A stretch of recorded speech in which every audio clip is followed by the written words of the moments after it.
चलिए स्टूडेंट्स, बेटा अभी तक हमने प्रश्नावली 7.23 है ना 7.3 के सॉल्यूशन के अंदर मैंने 7 क्वेश्चंस आपको पिछले वाले लेक्चर में करा दिए थे, लेक्चर नंबर 10 के अंदर। और बाकी बचे हुए सवाल क्योंकि लेंथ बहुत ज़्यादा हो जा रही थी लेक्चर की, तो मैंने उसको दो पार्ट यानी कि ये दूसरा पार्ट है, उसमें मैं अब बाकी के क्वेश्चन आपको कराता हूँ। ठीक है ना। फॉर्मूले आपको पता ही है, आपने लिख लिए होंगे अपने रजिस्टर या जहाँ भी आप नोट्स बना रहे होंगे राइटिंग वाले, तो उनको ज़रा ध्यान में रखें।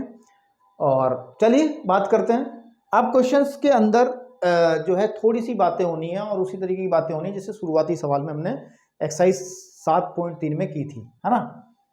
तो हमारे पास पहला क्वेश्चन है और पहला क्वेश्चन क्या कह रहा है मेरे को, देखिए उसने कहा इक्वेशन EQUATION, इक्वेशन शब्द के अक्षरों में से प्रत्येक तथ्य थे, मतलब इसी तरीके से केवल एक बार उपयोग करके, मतलब एक बार उपयोग करने का मतलब क्या है कि पुनरावृत्ति ना हो, है ना।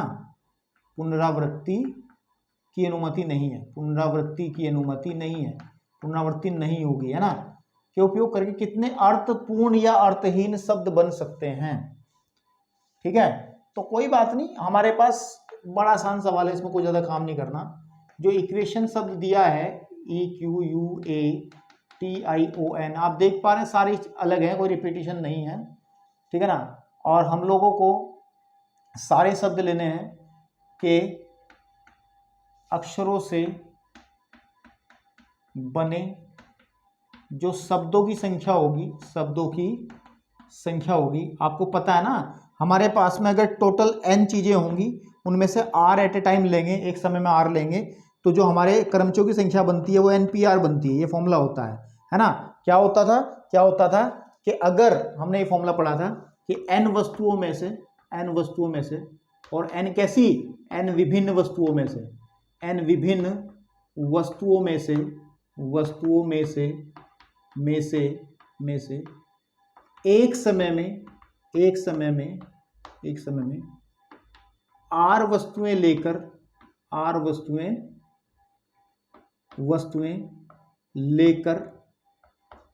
बने क्रमचय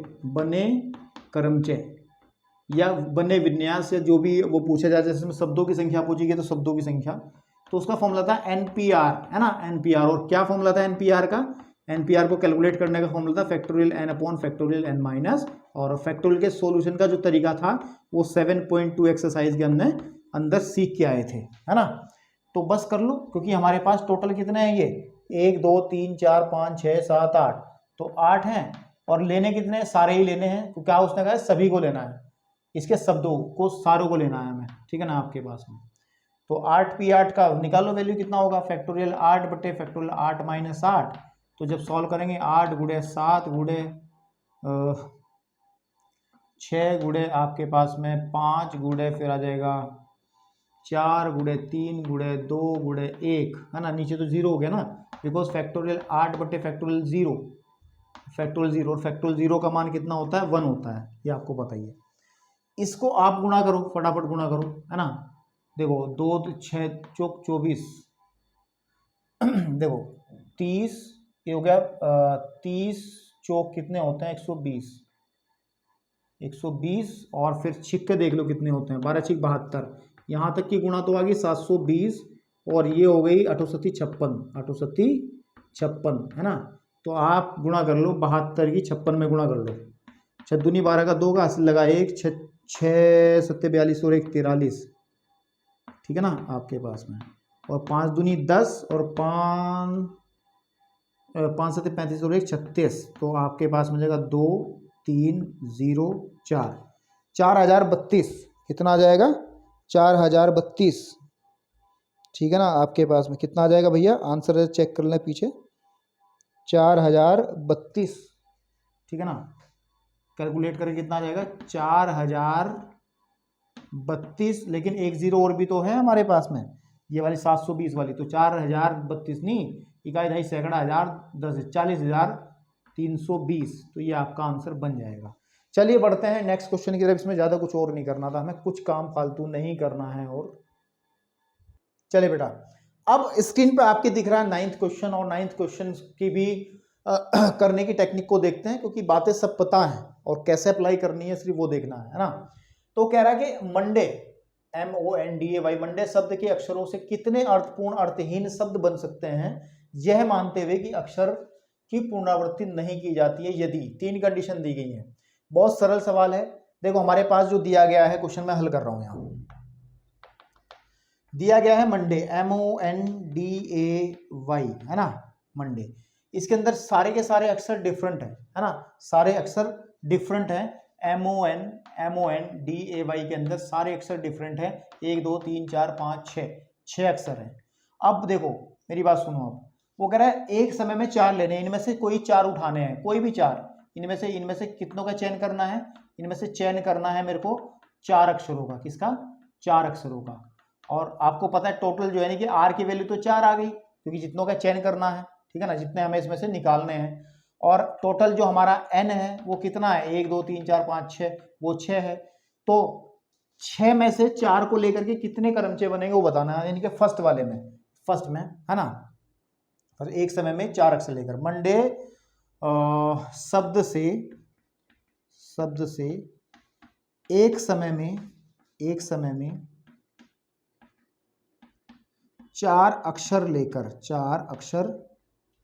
लेकर बने क्रमचय या शब्दों, क्रमचय या फिर शब्दों, है ना, शब्दों की जो संख्या होगी उसको कैसे कैलकुलेट करेंगे। आपको पता है NP और factorial n upon factorial n minus r। तो NPR, n कितना है मेरे पास में 6, और कितने लेने हैं 4, तो 6 का फैक्टोरियल अपॉन 6 माइनस 4 का फैक्टोरियल। और अगर मैं कैलकुलेट करूंगा तो 6 का फैक्टोरियल अपॉन 2 का फैक्टोरियल, ठीक है ना। तो 6 into 5 into 4 into 3 into factorial 2 upon factorial 2 से 2 कट जाएगा। 5 अंक 30 चौक 120, 720 आ गया। देखो 5 अंक 30 चौक होते हैं 120, और फिर 3 से गुणा कर दो, 12 तिया 36, 360, कितने आ जाएंगे 360 आपके पास में। इसके पहले का जो आंसर बनेगा वो 360 बनेगा।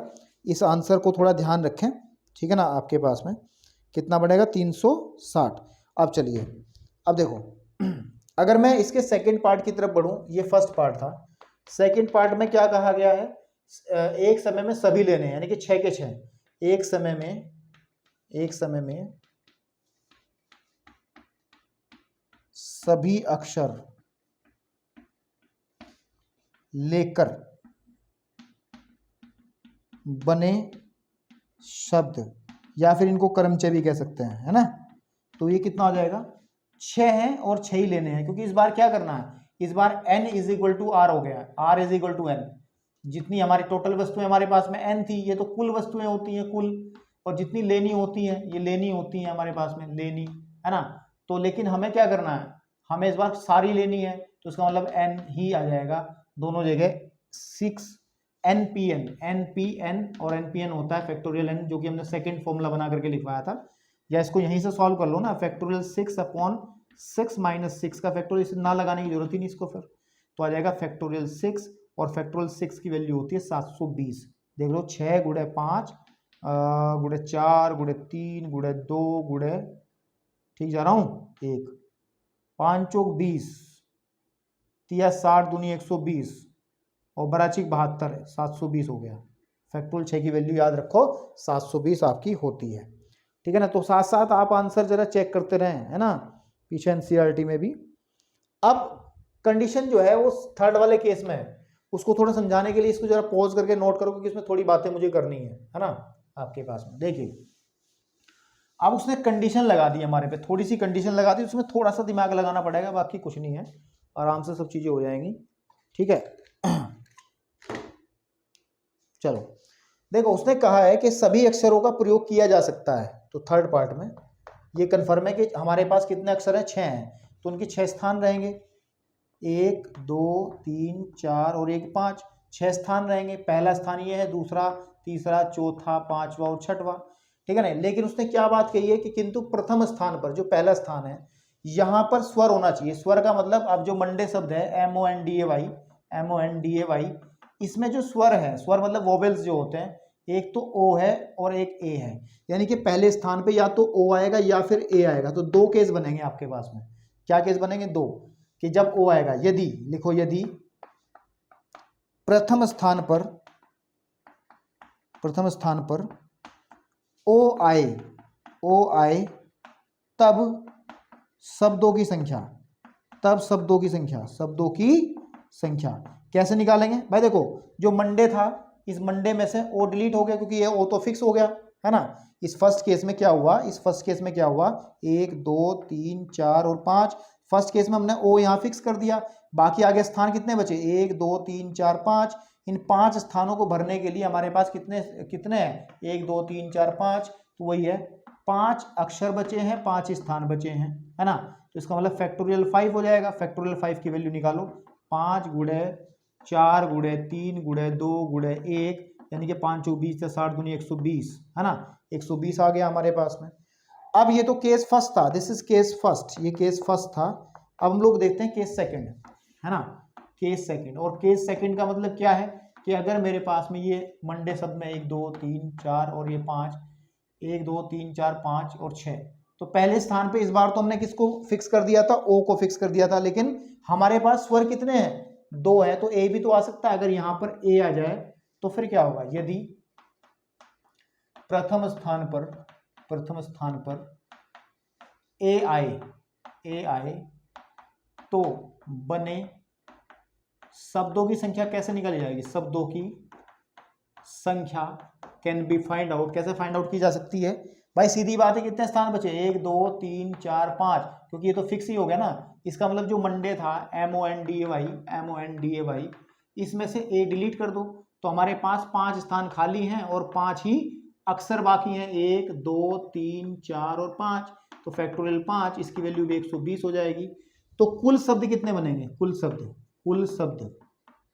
कुल शब्दों की संख्या, दोनों केसों में मिला करके शब्दों की संख्या भाई, पहले केस में कितना है? 120 है, दूसरे केस में कितना है? 120 है, तो जब दोनों को जोड़ेंगे तो 240 टोटल शब्द इसमें हमारे बन करके सामने आ जाएंगे। ठीक है बेटा, तो आप इस तरीके से इसको आप नोट कर सकते हो, 240 में शब्द बनेंगे। ठीक है, तो अब बढ़ते हैं नेक्स्ट क्वेश्चन की तरफ। क्वेश्चन नंबर हमारा 9 के बाद आज तक 10। चलिए बेटा, 10वें क्वेश्चन के अंदर एक अजीब सा वर्ड लिखा है, मिसिसिपी, है ना, मिसिसिपी। ठीक है ना, इसका कोई मतलब नहीं है, बस एक क्वेश्चन बना दिया गया है और कहा है मिसिसिपी, MSSIPPI शब्द के अक्षरों से बने भिन्न भिन्न क्रंचों में से चारों आई एक साथ नहीं आते, है ना। ये हमें ज्ञात करना है कितने, ये मैंने गलत लिख दिया थोड़ा सा, कि मिसिसिपी शब्द के अक्षरों में से बने क्रंचों में, है ना, कितने क्रंचों में, मतलब हमें बताना कितने, लैंग्वेज थोड़ी गलत लिखी है ना, से बने भिन्न भिन्न क्रंचों में से कितनों में चारों, है ना, यहाँ पे कितनों क्रंचों में कितनों में चारों आई एक साथ नहीं आते। अब ध्यान से सुनना इस क्वेश्चन को, देखो अब मेरे पास ये जो मिसिसिपी है, MSSI और SSIPI, अगर मैं इन अक्षरों से बनने वाले शब्दों की संख्या ज्ञात करूं, बेसिकली उसमें कोई कंडीशन ना हो, जैसे इसने कंडीशन लगाई है, मैं इसने बाध्य करा है, कहा कि जो चारों आई हैं, क्योंकि आप ध्यान से अगर देखो इसके अंदर हमारे पास M है, S है, I है, P है, बस ये 4 शब्द हैं, और M जो है वो 1 बार आया है, S जो है वो 4 बार आया है, I जो है वो भी 4 बार आया है, और P जो है वो 2 बार आया है। आप अगर ध्यान दो तो ये टोटल है 1 2 3 4 5 6 7 8 9 10 ही तो हैं, 1 2 3 4 5 6 7 8 9 10 है ये, है ना। तो M 1 बार आया है, S 4 बार आया है, ठीक है, I 3 बार आया, मैंने गलत लिख दिया, मिसिसिपी है ना, मैंने स्पेलिंग गलत लिख दी, MI आएगा यहाँ पे, MI भी आएगा, MI, हाँ देखो, अब देखो, अब ये भी 4 बार आ गया, देखो M 1 बार आया मिसिसिपी, और I हमारे पास में 4 बार आ गया। एक बार स्पेलिंग दोबारा चेक कर लूं, MI कोई वर्ड तो नहीं है, SSI, ठीक है, फिर SSI, ठीक है, फिर PPI, ठीक है, 1 2 3 4 5 6 7 8 9 10 11, और हमारे भी ये पूरे 11 ही बन रहे हैं। ठीक है, तो इसका मतलब क्या है कि हमारे पास में अगर ध्यान दे M कितनी बार है, ये वो वाला फॉर्मूला काम में आएगा। इसके अंदर ध्यान दो जो लास्ट में हमने बताया था कि अगर वस्तुएं एक जैसी हो रही हो, कि अगर टोटल वस्तुएं n फैक्टोरियल हो और उनमें से P1 एक प्रकार की हो, P2 एक प्रकार की है, तो ऐसे ही क्रमचियों की संख्या निकालते हैं, है ना। कैसे यूज करते हैं बताऊंगा मैं, टेंशन ना लो। ये लास्ट वाला फॉर्मूला इंट्रोडक्शन नंबर 3 में हमने, शायद 3 में नहीं 2 में बता दिया था, और उस पर हमने एग्जाम्पल्स करे थे इंट्रोडक्शन 3 के अंदर, है ना। तो इतनी बड़ी कोई चीज नहीं है, अभी भी समझ में आ जाएगा। और वहां छूट गया हो तो यहाँ पे समझ में आ जाएगा, कोई दिक्कत नहीं है। अब देखो उसने कंडीशन लगाई है कि चारों आई जो हैं, ये जो चारों आई हैं, इन आई को फेविकोल से चिपका दो। इन आई को एक साथ नहीं आने चाहिए। ये चारों आई ऐसे सब निकालने कि चारों आई एक साथ नहीं आने चाहिए। लेकिन ऐसी कोई कंडीशन हम लोग कैसे पैदा करें? हम एक काम करते हैं, हमारे पे एक तरीका है। जो हमारा ये मिसिसिपी है, MISSI है ना, मिसिसिपी जो है, इसका ना टोटल शब्द निकालते हैं। कितने निकालते हैं? कुल निकालते हैं, कितने बनेंगे इससे, कुल। और वो कैसे? बिना प्रतिबंध के जी, कोई रोक टोक नहीं है, बिना प्रतिबंध के। कोई कहीं आए, आई कहीं आए, हमें कोई मतलब नहीं है।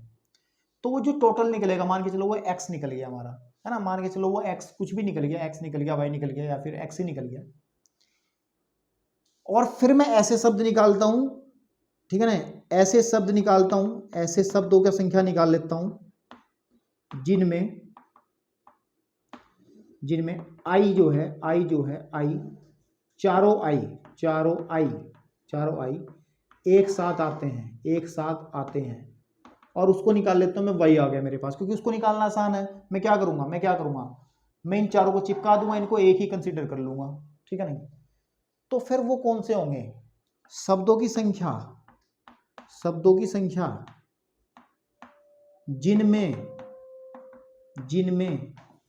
चारों आई साथ नहीं आते, वो कितने होंगे भाई? ये तो टोटल है, x में तो सब है, x में तो चारों आई सात वाले भी हैं, वो भी हैं जिनमें चारों आई साथ नहीं आते। और ये y वो हैं जिनमें चारों आई साथ आते हैं। तो हम क्या करेंगे, x में से y घटा देंगे, जो आंसर आ जाएगा। तो ये थीम है क्वेश्चन को करने की। तो सबसे पहले हम निकालते हैं बिना प्रतिबंध के, ठीक है ना। तो निकालते हैं, देखो MISSIPPI से, ठीक है ना, से बने कुल शब्दों की संख्या, ये तो समझ में आ गया होगा। अब मैं वही करूंगा, ठीक है ना, आपके पास में कुल शब्दों की संख्या ध्यान देंगे। और लिख दो चाहे तो बिना प्रतिबंध के, यहां लिख दो ब्रैकेट में बिना प्रतिबंध, मतलब कोई कंडीशन नहीं है उसके अंदर, चारों आई चाहे साथ आए या ना आए। तो उसका तरीका हमने क्या बताया था कि हमें सारे शब्द ले लेना, सारे अक्षर लेने। तो 1 2 3 4 5 6 7 8 9 10 11, तो 11 के फैक्टोरियल को ऊपर लिख देंगे हम लोग, 11 फैक्टोरियल बटे, हमने ये कहा था कि जो रिपीटिशन होता है भाई, इस फॉर्मूले, ये जो हमारे पास में मिसिसिपी है, यो है ना, आपके MISSI और फिर PPI के अंदर ये भिन्न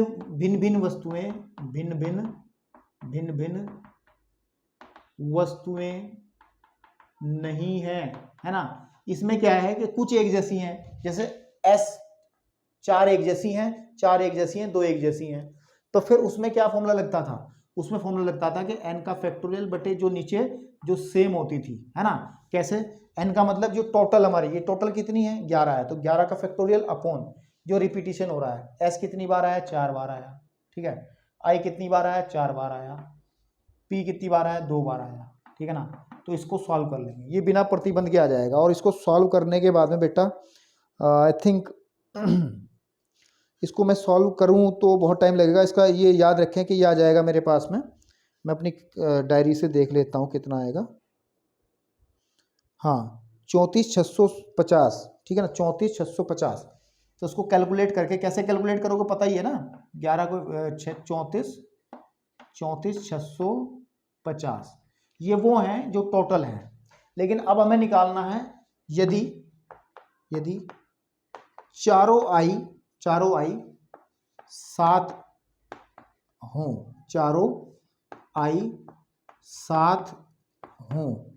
इसका मतलब क्या होगा, हम लोग क्या करते हैं, आई आई आई और आई, ये चारों आई को मैंने पैक कर दिया है ना, और सपोज कर लो उनको मैंने जेड कह दिया, कुछ और कह दिया मैंने जेड, तब मेरा मिसिसिपी कैसे बनेगा।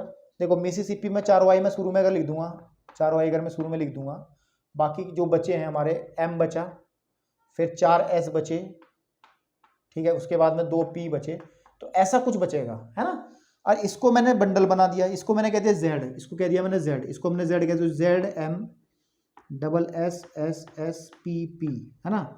अब ये शब्द बना, इससे कितने शब्द बनेंगे आपके पास में, देखो यहां देखो, यदि चारों आई चारों आई चारों आई चारों आई सात आए, सात आए, आई ऐसे लिखा जा रहा, सात आए, तब बने शब्दों की संख्या, तब बने शब्दों की संख्या, शब्दों की जो संख्या होगी बेटा वो कितनी हो जाएगी, वो मेरे पास हो जाएगी, इनको गिन लो कितने आएंगे, 1 2 3 4 5 6 7 8, तो 8 का फैक्टोरियल और बटे 8 का फैक्टोरियल बटे, इसमें रिपीट कौन कौन हो रहा है, देखो इसमें केवल 2 ही हैं, क्योंकि एस जो है वो 4 बार है और पी जो है वो 2 बार है, आई क्योंकि आई को तो बंडल बना दिया हमने, वो हमारे पास में 4 का फैक्टोरियल और 2 का फैक्टोरियल, इसको जब कैलकुलेट करेंगे तो इसका कैलकुलेशन वर्क आ जाएगा आपका 840, कितना आ जाएगा 840, कितना आ जाएगा बेटा 840, को कैलकुलेटर जब आप कर लोगे तो ये आ जाएगा 840, कितना आ जाएगा 840। तो मतलब ये तो वो है। अच्छा आप कहोगे सर आपने एक एग्जाम्पल के अंदर, हम लोग एक काम और भी तो करेंगे, जब ये आई है ना, ये चारों आई जो हैं, ये चारों आई, ये आपस में भी तो क्रमचय बनाएंगे है ना, ये आपस में भी तो फेरबदल करेंगे, ये आपस में कितने प्रकार से रखे जा सकते हैं भाई साहब, एक ही तो प्रकार से रखे जाएंगे, कैसे करके लिख लो उल्टा पुल्टा, चाहे पहले आई इसको या कुछ ही कर लो यार, ये कितनी बार लिख लो, ये एक ही प्रकार से लिखे जा सकते हैं, केवल एक ही प्रकार से, या देख लो आप खुद ही कितने ही है, 1 2 3 4, 4 का फैक्टोरियल बटे कितनी बार रिपीट हो रहा आई 4 बार, तो 4 से 4 घटा तो एक ही बार, तो इसका मतलब हमें दूसरा केस डिस्कस करने की जरूरत ही नहीं है इसके अंदर, है ना आपके पास में, क्योंकि चारों आई एक ही प्रकार से लिखे जाएंगे तो हमारे पास में ये आ जाएगा। तो हम लोग आंसर कैसे निकालेंगे, फिर आंसर लिख लो, आंसर क्या है, जो उसने कहा है कि क्रमचयों की संख्या या शब्दों की संख्या, शब्दों की संख्या, शब्दों की संख्या या क्रमचयों की संख्या पूछा, क्रमचय कह लो, क्रमचयों की संख्या यदि यदि चारों आई साथ न आए, तो कितना आ जाएगा, टोटल कितने थे 34, 650 में से आप घटा दोगे 840 को, 840 को, और जो भी आपका बचा कुचा आंसर होगा भाई है ना, वो आंसर बनेगा 33,810, है ना, कितना बनेगा 33,810, इसको घटा लेना वो बन जाएगा 33,810, आंसर आ गया, ठीक है ना। तो ये थोड़ा सा समझने लायक सवाल था, बाकी तो कुछ नहीं है यार, सब चीज़ें आप समझ ही गए होंगे। अब चले बेटा, अब हम बात करते हैं बेटा इस एक्सरसाइज के लास्ट क्वेश्चन की, और जब अंतिम क्वेश्चन आता है तो फिर लगता है कि यार अब काम कवर हुआ है ना। तो लास्ट क्वेश्चन की बात करते हैं, और लास्ट क्वेश्चन में थोड़ी सी टेक्निकल बातें हैं, इनको थोड़ा ध्यान से देखेंगे, उसके बाद हम लोग नए टॉपिक को डिस्कस करेंगे, ठीक है। क्या कहा है 11वें क्वेश्चन में, कह रहा है परमुटेशन, परमुटेशंस PERMUTATIONS शब्द को कितने प्रकार से व्यवस्थित किया जा सकता है यदि चयनित शब्द का, इसमें क्वेश्चन दिए हैं 3 कि चयनित शब्द का प्रारंभ P और अंत S से हो, ठीक, कोई बात नहीं। तो पहले मैं फर्स्ट कर रहा हूं, देखो इसने फिक्स कर दिया, चयनित का मतलब आप ध्यान दें, जो परमुटेशन है, ये जो शब्द है PRMU है ना, TAION और S, इसमें पहले एक चीज ध्यान दो, एक शब्द P है हमारा, एक E है हमारा, एक R है, फिर एक M है ना, एक U है, एक T है और एक A है, ठीक है, और एक I है और एक O है और एक N है और एक S है। कोई रिपीट हो रहा है क्या, कोई भी रिपीट नहीं हो रहा ना, कोई भी T 2 बार आया क्या, प्रमोटेशन नहीं भाई, कोई भी रिपीट नहीं हो रहा, इसका मतलब कोई दिक्कत नहीं है, छोड़ो इसके बारे में बात करनी नहीं है, मैं तो ये देख रहा था कि रिपीट कोई हो रहा हो तो, है ना। उसने कहा है कि चयनित जो शब्द परमुटेशंस बनेंगी, टोटल परमुटेशन कितनी बनेंगी, 1 2 3 4 5 6 7 8 9 10 11, टोटल जो परमुटेशन बनेंगी, टोटल जो हमारे पास में क्रमचय बनेंगे वो कितने बनेंगे बताओ, क्रमचय बनेंगे, क्रमचय, ठीक है ना, वो बनेंगे क्योंकि 11 शब्द हैं, 11 में से 11 ही लेने हैं, तो इसका मतलब 11 फैक्टोरियल बन जाएगा। टोटल जो शब्द बनेंगे हमारे वो बनेंगे 11 फैक्टोरियल, बिल्कुल ठीक बात है। लेकिन कंडीशन इसने दी है मेरे पास कि हमारा जो फर्स्ट के अंदर स्टार्टिंग पी से होनी चाहिए, इसको भी बांध दो यहीं पे, और लास्ट में ऐसी आना चाहिए, मतलब ये दोनों फिक्स हो गए, ये बदलेंगे नहीं अब। तो डांस कौन करेंगे आपस में, बदलेगा कौन सा, क्रमचय, मतलब किन में विन्यास बनेंगे, किन से विन्यास बनेंगे, किन से क्रमचय बनेंगे, ये जो बीच में है ना। तो देखो यदि P तथा S को क्रमशः प्रारंभ, है ना, प्रारंभ तथा अंत में स्थिर कर दें तो बने शब्दों की संख्या। मैंने क्या करा, P को प्रारंभ में और S को अंत में जो है स्थिर कर दिया, तो इसका मतलब बीच में बचे 1 2 3 4 5 6 7 8 9, तो इसका मतलब फैक्टोरियल 9, भाई 9 में से 9 9P9, भाई 9 में से 9 का चेंज करेंगे ना, आपके पास में पूरे लेने ना मेरे को। अच्छा रिपीटिशन किसी का है नहीं, कोई बार बार आ नहीं रहा है, मतलब एक जैसे नहीं है, तो अगर कुछ होता तो बट्टे में डिवाइड कर देते, लेकिन नहीं है, तो इसको लिखेंगे 9 का फैक्टोरियल। 9 के फैक्टोरियल की वैल्यू निकाल लो कि 9 गुणे 8 गुणे 7 गुणे 6 का फैक्टोरियल होता है 720, ध्यान रखना, ठीक है ना। इसको कैलकुलेट अगर आप करोगे तो बेटा मैं डायरेक्ट बता देता हूँ आपको, इसको कैलकुलेट जब आप करोगे, ठीक है ना, कैलकुलेट में करके बता ही देता हूँ आपको, 2 मिनट हो जाए, ठीक है। कैलकुलेटर चलते हुए भी ऐड आने लगे, हद है यार लोगों की, है ना, आपके पास में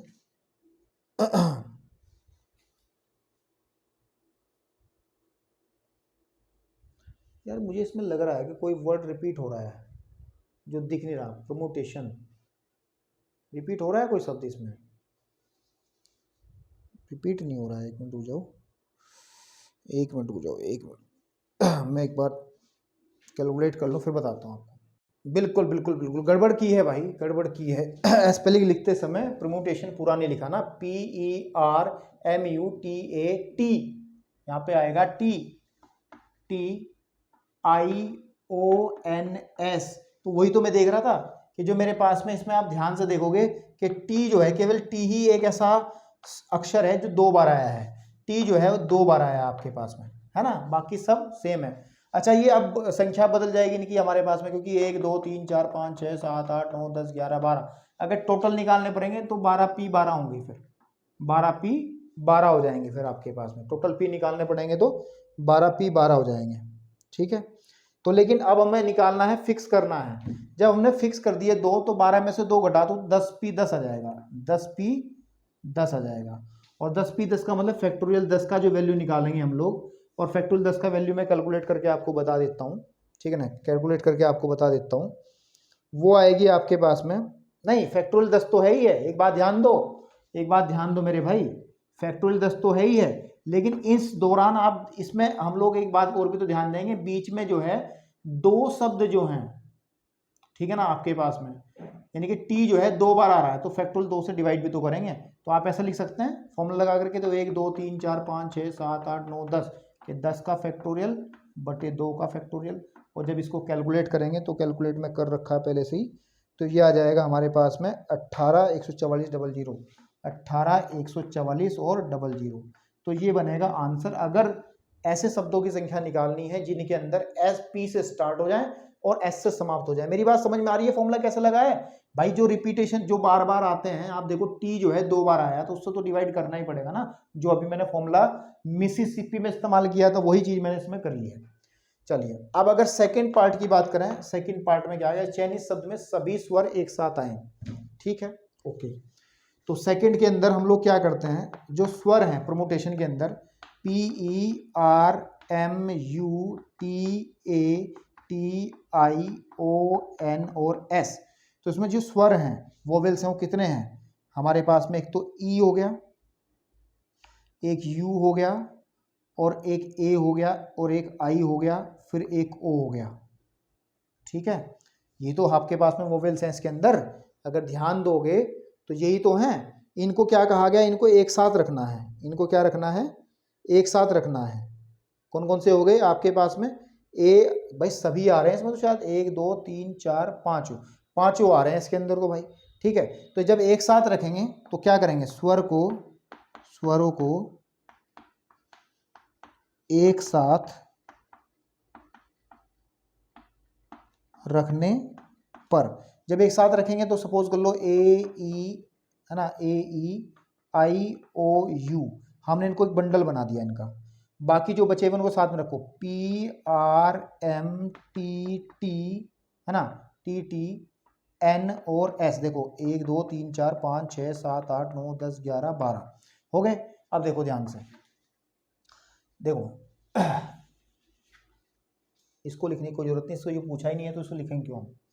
अब देखो ध्यान से, यहां लिखता हूं मैं, यदि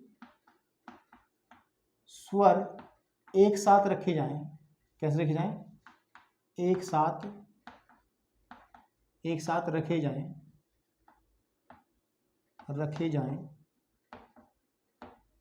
तो ए जो हमारे पास बंडल बना है, ए ई आई ओ यू को एक अक्षर माना जाएगा, एक अक्षर माना जाएगा। ठीक है नहीं, और माना, इसको सपोज कर लो हमने जो ए ई आई ओ यू का जो बंडल है उसको मैंने जेड कह दिया, तब हम ये कह सकते हैं हमारे पास में जो ये बनेगा इसको मैंने जेड कह दिया, इसको क्या कह दिया मैंने, जेड। तो ध्यान दो, तो जेड और बाकी बचा हुआ है पी आर एम, फिर टी, फिर दोबारा से टी, और फिर एन, और फिर एस, है ना आपके पास में, यही तो है। 1 2 3 4 5 6, 1 2 3 4 5 6 7, 1 2 3 4 5 6 7। ठीक है, अब इससे जो शब्द बनेंगे, तब से बने शब्दों की संख्या क्या होगी बताओ, शब्दों की संख्या वो होगी बेटा, शब्दों की संख्या गिन लो, 1 2 3 4 5 6 7 8, फैक्टोरियल 8। लेकिन फैक्टोरियल 8 में इसमें ध्यान दो टी 2 बार आ रहा, तो जितना 2 बार आता है उसको डिवाइड हमें इसको करना पड़ता है।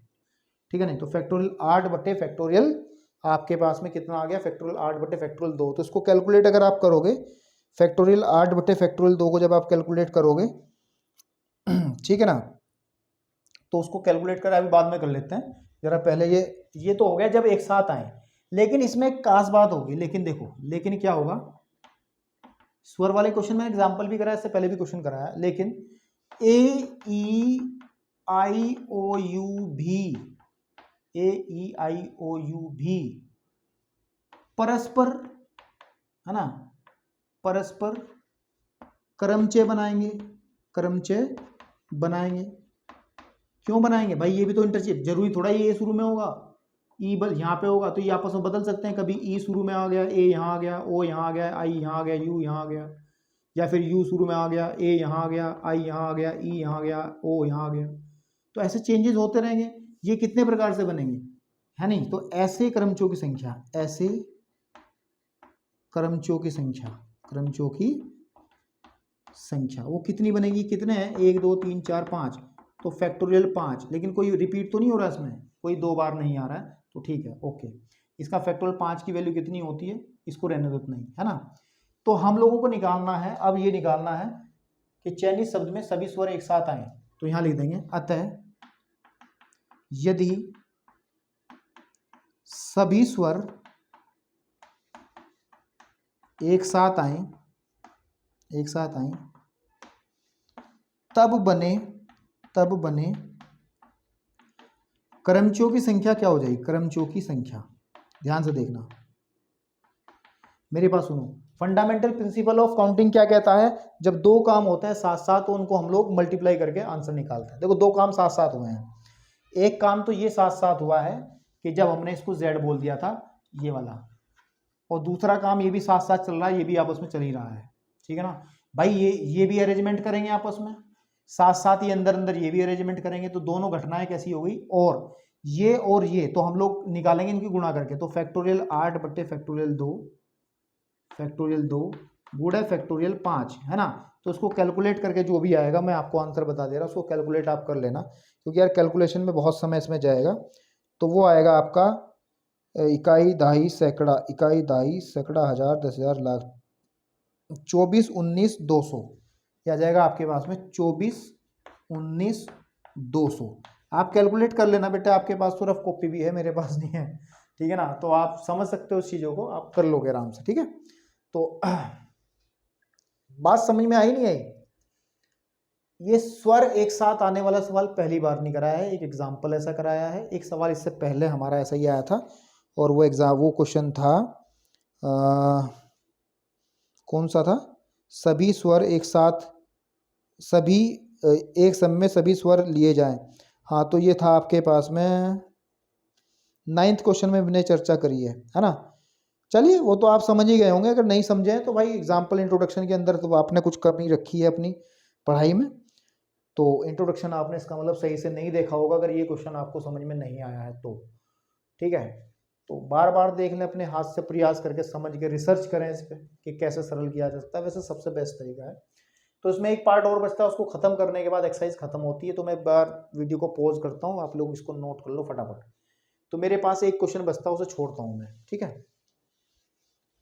और वो क्वेश्चन है, उसमें थोड़ी सी कलाकारी और है, ठीक है। देखो मैं इसको चयनित शब्द में P और S के मध्य 4 अक्षर हूँ, तो मैं ऊपर लिख रहा हूँ चयनित शब्द में P तथा S के मध्य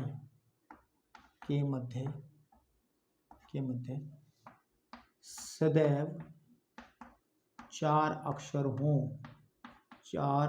हों, है ना। तो ये रफ कर दो। तो ये मेरा थर्ड पार्ट है। आप ध्यान से देखो भाई, इसको थोड़ा समझ लेना, क्योंकि इसके लिए बहुत बच्चे आए भी होंगे, है ना, क्योंकि यही पार्ट नहीं समझ में आता, बाकी सब समझ लेते हैं। देखो ध्यान से। उसने कहा है कि हमारे पास जो परम्यूटेशन है P, है ना, फिर है E, फिर आपके पास में R, M, U, T, A, T, I, O, N और S, ये परम्यूटेशन है। वो ये कहता है कि हमेशा ऐसे शब्द निकालने हैं हमें कि जो P है और जो S है उसके बीच में केवल 4 अक्षर होने चाहिए। अभी कितने हैं, 1 2 3 4 5 6 7 8 9 10, अभी 10 हैं, तो हमें ऐसे कॉम्बिनेशन निकालने हैं इसमें 4 ही अक्षर होने चाहिए। तो इसमें कितने स्थान हैं, 1 2 3 4 5 6 7 8 9 10 11 12, तो 12 स्थान है मेरे पास टोटल। कितने स्थान हैं, 12। इन 12 स्थानों पे कहाँ कहाँ P और S आ सकते हैं, ताकि उसकी कंडीशन को हम मान लें। देखो ध्यान से, 1 2 3 4 5 6 7 8, फिर आगे 10वां स्थानीय हो गया, 11वां स्थानीय हो गया, और बेटे 12वां स्थान हो गया ये वाला। देख लो, 1 2 3 4 5 6 7 8 9 10 11 12। अब देखो, अगर P पहले स्थान पे आता है तो अकॉर्डिंग टू दिस कंडीशन वो कहता है कि बीच में 4 अक्षर होने चाहिए, तो 4 स्थान छोड़ दो, 1 2 3 4, तो इसका मतलब S यहां आना चाहिए। बिल्कुल ठीक बात है। अगर P पहले स्थान पे आता है, ये पहला स्थान है, दूसरा, तीसरा, चौथा, 5वां, 6वां, 7वां, 8वां, 9वां, 10वां, 11वां, 12वां, अगर P पहले स्थान पे आता है तो अकॉर्डिंग टू दिस वो कहता है कि 4 अक्षर बीच में होने चाहिए, तो S हमारा छठे पे आना चाहिए, जब भी बीच में 4 स्थान बचेंगे, 1 2 3 4। और अगर ये तो पहली कंडीशन है, ये तो हमारे पास में क्या आ गया, केस फर्स्ट हो गया, तो केस फर्स्ट। ऐसा हो सकता है। अगर केस सेकंड देखा जाए, अगर P पहले पे ना आकर दूसरे पे आ जाए, किस पे आ जाए, दूसरे पे आ जाए, तो फिर S को कहाँ जाना पड़ेगा, S को मुझे लग रहा है वो जाना पड़ेगा 7वें पे, तभी तो आगे किसके आना, ये S। बिल्कुल ठीक बात है। और अगर केस थर्ड की बात करें, अगर हम लोग P को तीसरे स्थान पर रख लें, P को यहां रख लें, तो फिर हमारे पास में ये थर्ड है ना, ये यहाँ पे लिख लो, थोड़ा सा आमने सामने रहे। तो P को भी आगे खिसकना पड़ेगा, S को भी आगे खिसकना पड़ेगा, तो S को आना पड़ेगा यहाँ पे। तभी तो देख लो, तभी देख लो, इसके और इसके बीच के 4 होने चाहिए, 1 2 3 4, बिल्कुल सही बात है। अगर हमारा P जो है केस 4 क्या बनेगा, केस 4 बनेगा कि अगर हम लोग P को चौथे स्थान पर रख लेते हैं, कहाँ रख लेते हैं, चौथे स्थान पर, तो S हमारा आना चाहिए 9वें स्थान पर। S का आना चाहिए 9वें स्थान पर। मेरी बात समझ में आ रही है? S का आना चाहिए 9वें स्थान पर, तभी तो हमारे बीच में 4 का गैप रहेगा। अच्छा, केस 5 में क्या आ जाएगा, केस 5 में हम ये कर सकते हैं, अगर P को हम लोग 5वें स्थान पर रखते हैं तो ये कंफर्म है, मैं S को कहाँ ट्रांसफर करना पड़ेगा, S को हमें 10वें स्थान पर ट्रांसफर करना पड़ेगा। ठीक है। और केस 6 क्या बनेगा, केस 6 ये बन सकता है कि अगर हम लोग इस छठे स्थान पर P को रख लेते हैं, ठीक है ना, तो हमारा ये जो S लिखा हुआ है ये S शिफ्ट कर जाएगा 11वें स्थान पर। और एक कंडीशन और बन सकती है 7वीं, केस 7 भी बन सकता है कि अगर हमारा S यहां आ जाए, P यहां आ जाए, तो फिर हमारा S जो है वो 12वें स्थान पर चला जाएगा, अगर हम लोग 7वें स्थान पर P को लेते हैं। अब कहोगे सर जी 8वें स्थान पर रख लें P को, 8वें स्थान पर रख लें P को, रख के देख लो, S 13वें स्थान पर कैसे चला जाएगा, क्योंकि S एक स्थान आगे खिसकेगा, जो कि पॉसिबल ही नहीं, आगे स्थान है ही नहीं कोई। तो इसका मतलब हम लोगों के पास में केवल जो पॉसिबल कंडीशंस बनेंगी वो 7 बनेंगी। ठीक है नहीं, आपके पास में देखो यहां लिख देंगे ध्यान से, P तथा S के मध्य 4 अक्षर रखने की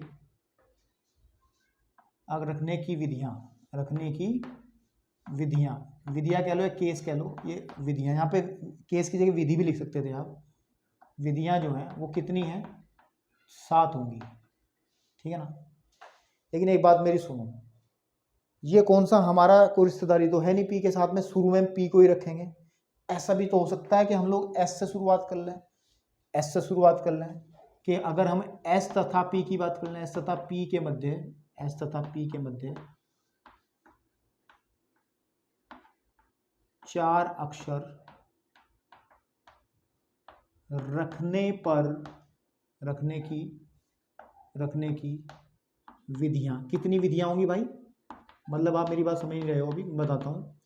अभी हमने किसको लिया, हमने P को शुरू में लिया, S को बाद में लिया। ऐसा भी तो हो सकता है कि हम लोग क्या करें, हम लोग यहाँ S ले लें और फिर देखें यहाँ P ले लें। बात में समझ में नहीं आ रही क्या, है ना। तो हम लोगों ने अभी बात करी है P और S, लेकिन S और P की भी तो हो सकती है ना, और ऐसे भी 7 तरीके हो सकते हैं, यही डायग्राम चाहे तो बना के देखना चाहो तो ऐसे करके आप बना सकते हो। 1 2 3 4 5 6 7 8 9 10 और ये 11 12 हो गए, है ना। 1 2 3 4 5 6 7 8 9 10 11 12, कि अगर पहले स्थान पर S को रखते हैं तो 1 2 3 4 स्थान छोड़ के हमें P रखना पड़ेगा, जैसे हमने इसमें करा था। अगर हम दूसरे स्थान पर S को रखते हैं तो हम लोग इस स्थान पर P को रखेंगे। तो ऐसे करते करते जैसे मैंने इसमें ये काम किया है, तो ऐसे ही हमारी विधियां कितनी बनेंगी, टोटल विधियां हमारी 7 बन जाएंगी, है ना। अब ध्यान दो, लेकिन होना दोनों में से एक ही काम, तो हम क्या करेंगे, अतः कुल विधियां जो बनी हमारी, वो हमारी बनी 14, 7 + 7, 2 तरीके से हो रहा ना, 7 + 7 14 हो सकता है आपके पास में। अब ध्यान दो, हमने ये कॉम्बिनेशन निकाल लिए, लेकिन अब ध्यान दो, परमुटेशन के अंदर कंडीशन किन के साथ में है भाई, P और S के साथ में। हमारे पास में जो परम्यूटेशन है, PERMUTA, है ना, TATI, this is TION, permutations 1 2 3 4 5 6 7 8 9 10 11 12। तो इसमें हमने किसके साथ कंडीशंस लगा दी, P को भी कंडीशन लगा दी, इसके साथ भी। तुम कुछ नहीं करने के, तुम तो इन 14 विधियों के हिसाब से आपस में इंटरचेंज करोगे, है ना। तो बाकी बची हुई कॉम्बिनेशन किससे बनेंगे, देखो P तथा एस के अतिरिक्त, एक्स के अलावा या अतिरिक्त अलावा अक्षरों के क्रमचय, अक्षरों के क्रमचय कितने बनेंगे भाई क्रमचय बताइए। बचे कितने, 1 2 3 4 5 6 7 8 9 10, तो 10 का फैक्टोरियल बटे हमारे पास, आप ध्यान दो टी जो है 2 बार आ रहा, तो 2 को हमें डिवाइड यहाँ से करना पड़ेगा। और इसकी वैल्यू अभी हमने निकाली थी, थोड़ी देर पहले मैं रफ कर चुका हूँ। इसकी वैल्यू हमने निकाली थी, कहाँ गया मेरा मोबाइल फ़ोन, बताओ चोरी हो गया यहीं से अकेले आदमी पे जी। मैंने इसकी वैल्यू निकाली थी ना अभी कैलकुलेट करके। हाँ, इसकी जो वैल्यू निकाली थी वो निकाली थी 18 144 और 00, ये निकाली थी मैंने। तो ये तो तरीके ही हो गए, लेकिन 14 विधियां ये भी तो हैं। अतः कुल तरीके, अतः कुल क्रमचय जो अभिष्ट क्रमचय, अतः अभिष्ट का मतलब जो आप पूछ रहे हैं, बस अभिष्ट शब्द एक ऐसा शब्द है, ज़्यादा लैंग्वेज बनाने की जरूरत नहीं, अभिष्ट शब्द एक सब कुछ कह देगा, जो तू पूछ रहा वही बता रहा हूँ मैं। अतः अभिष्ट शब्द, अतः अभिष्ट क्रमचय, ऐसा लिख लो क्रमचयों की संख्या कितनी बनेगी, 14 गुणे, क्योंकि 14 था भाई हमारे पास में। ध्यान दो कि ये भी तो काम साथ साथ होगा और ये भी काम साथ साथ होगा। तो फंडामेंटल प्रिंसिपल ऑफ काउंटिंग क्या कहता है कि दोनों काम अगर एक साथ हो रहे हैं और इसको ये 14 तरीकों से हो रहा है, ये इतने तरीकों से हो रहा है, तो टोटल हो जाएगा, मल्टीप्लाई करके निकाल देंगे।